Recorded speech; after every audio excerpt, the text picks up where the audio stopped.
Hi guys, what's up? In this video, I'm going to make the difference between Samsung Galaxy A8, which is on the right hand side of the screen, and the Samsung Galaxy S6, which is on the left hand side of the screen.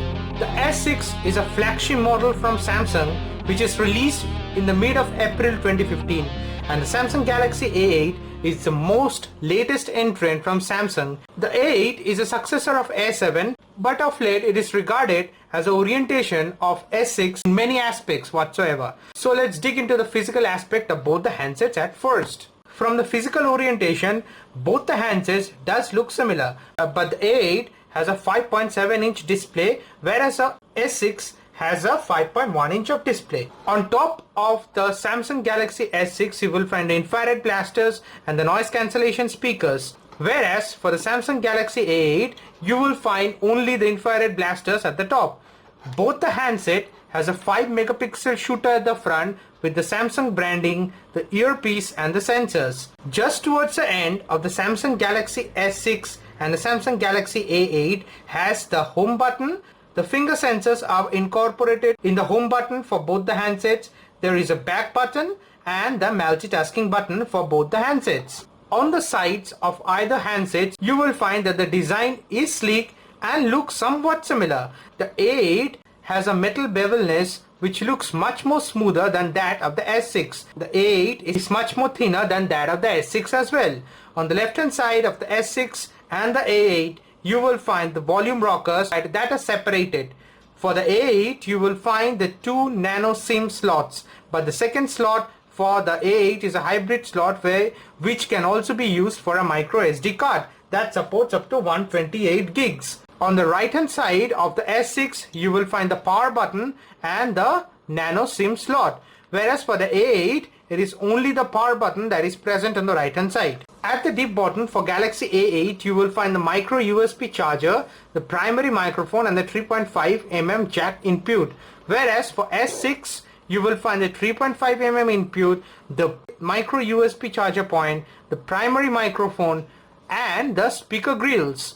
Speaker grills for Samsung Galaxy A8 is present at the back. Both the handsets has a 16 megapixel shooter with autofocus LED flash. For the S6, you have the finger sensors which enables you to take a selfie by placing your finger just over there. The Samsung branding is present for both the handsets. The A8 also has a duos branding at the back.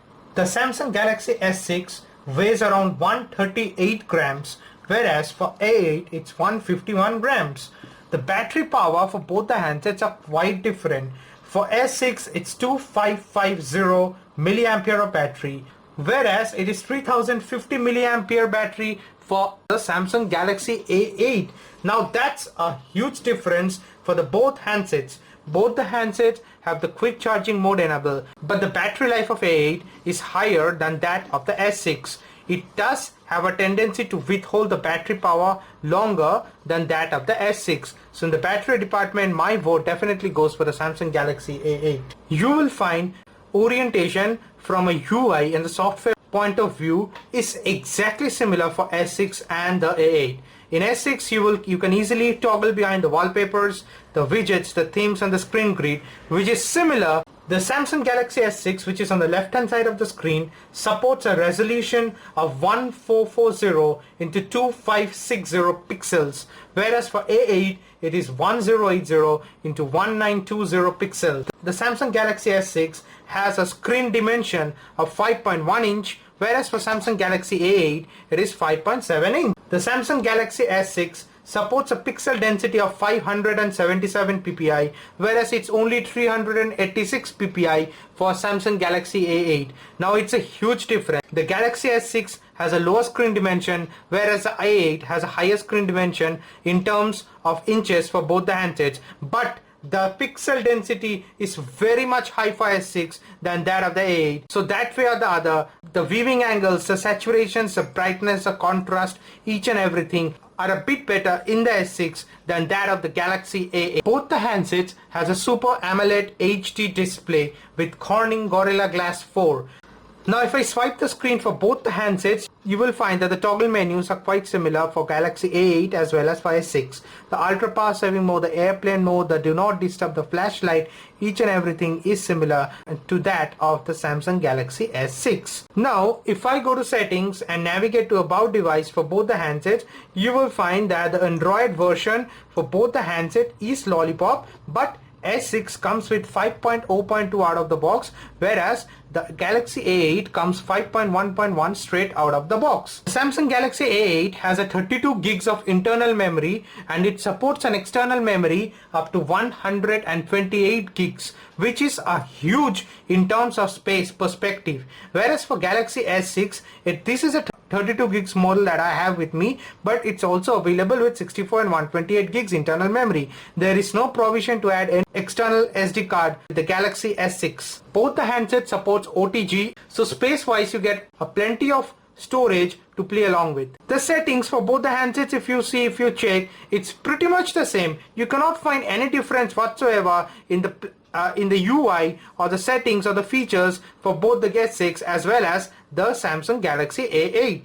Now if I go to device info for both the handsets, you will find a whole lot of difference. The Samsung Galaxy S6, which is on the left hand side, it runs on a Samsung Exynos 7420 chipset that is clocked at 1.5 GHz with an octa-core processor. It has a 3 gigs of RAM, 32 gigs of internal memory, whereas for Samsung Galaxy A8 it runs on Samsung Exynos 5430 chipset that is clocked at 1.3 GHz with an octa-core processor, has a 2 gigs of RAM and an internal storage of 32 gigs. So there is some drastic difference between the two in terms of the chipsets and the clock speeds used for both the handsets. The RAM is also greater than that in the S6 than that in the A8. So it does reflect in the performance also. Even when I fire up the browsers, you will find that the keyboard orientation is also similar for both the handsets.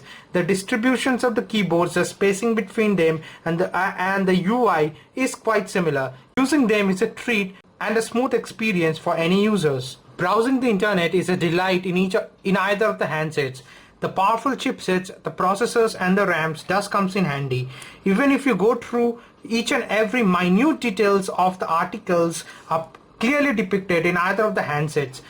The viewing angles are great and superb in each of the handsets. So reading, browsing the net is a delight. The pinch to zoom works like butter on the surface of either of the phones. I can definitely vouch for the fact that both the particular devices are a treat to the eyes as well as for your experience of reading, watching the videos over YouTube, listening to songs, watching movies, doing multitasking. Both the device does outperform. Depicting the fastest speeds in either of the handset is something I refrain from doing it, as because it's fast, it's superb, performance is awesome in both the handsets.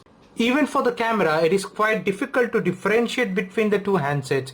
You will find that the orientation is exactly similar in the S6 as well as for the A8. Although there is an inclusion of the slow motion and the fast motion in S6, which is missing in A8. But there is the ability to download the other modes also. So that way or the other, it does comes in handy. Even if you navigate to the settings of each of the phones, you will find that there are a lot of options to play along with in either of the handsets. So camera is a delight. Both has a 16 megapixel shooter with autofocus, LED flash, f1.9 aperture. Again, both the handsets has a 5 megapixel camera at the front also, and both are having f1.9 aperture. If I guide you through some of the photos that I have taken using both the cameras, you will find that the definitions, the brightness, the saturations, the angles, the objects, each and everything are very distinctly depicted in either of the cameras. They are a treat to the eyes. It makes you feel like a professional. Both the cameras have a self-enhancing mode inbuilt, a result of which this particular photo, which is taken in total darkness, came out wonderful and perfect with light and each and everything depicted so clearly, so vividly and so wonderfully. Shooting in daylight is a delight with a 16 megapixel shooter of both the cameras. As you can see, both the pictures came out so wonderful, so great. you cannot differentiate between the pictures.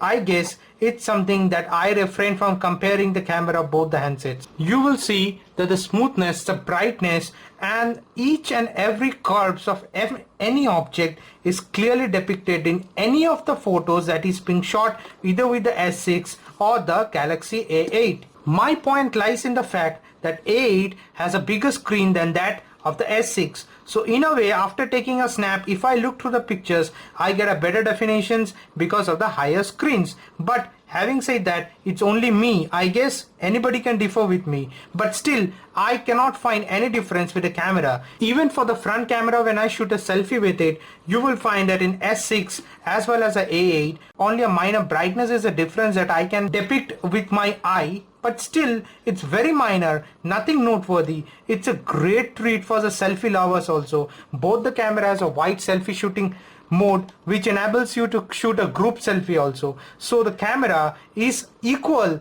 for both the handsets. Even the special features are somewhat similar in both the handsets. You can toggle with the multitasking options in either of the handset by using each and every option. So as you can see, you can divide the screen into two halves and use it on a multitasking basis also.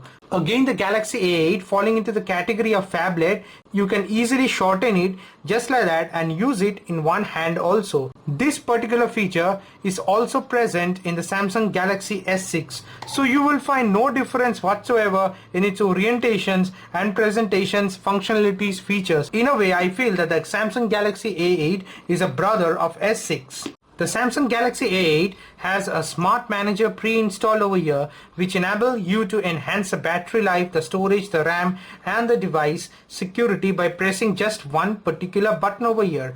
It does enhance the performance of your device. Similarly for Samsung Galaxy S6, you will find that there is a smart manager pre-installed over here also which you can use to enhance the performance of your device.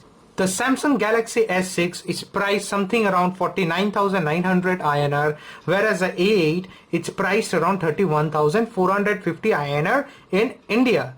Now it has similar orientations in the camera, similar orientations in the UI and other software and performance department also. There is no question of lagging, no question of non-performing in each and every task that is being thrown at both the devices. The pictures taken from the camera of both the handsets are wonderful. They are beyond adjectives and just a treat to the eyes. It makes you feel like a pro with the camera of both the handsets. From a gaming perspective, I guess the A8 has a slight edge over S6 as because it has a bigger screen. But the S6 does not fall behind in that aspect that is being thrown at it. Finally, my vote in a way or the other goes to the A8 for a simple reason is that the price is lower than that of the S6. So I guess if you are willing to go for a full metal body having the premium features of Samsung handsets but do not want to spend the big bucks on the flagship model, I guess A8 is your handset to go for. But end of the day, it's me. Do let you know your queries in the comment section below. Please stay subscribed to my channel. I'll catch you guys in my next video very soon. That's it guys. Hope this video helps. Bye for now.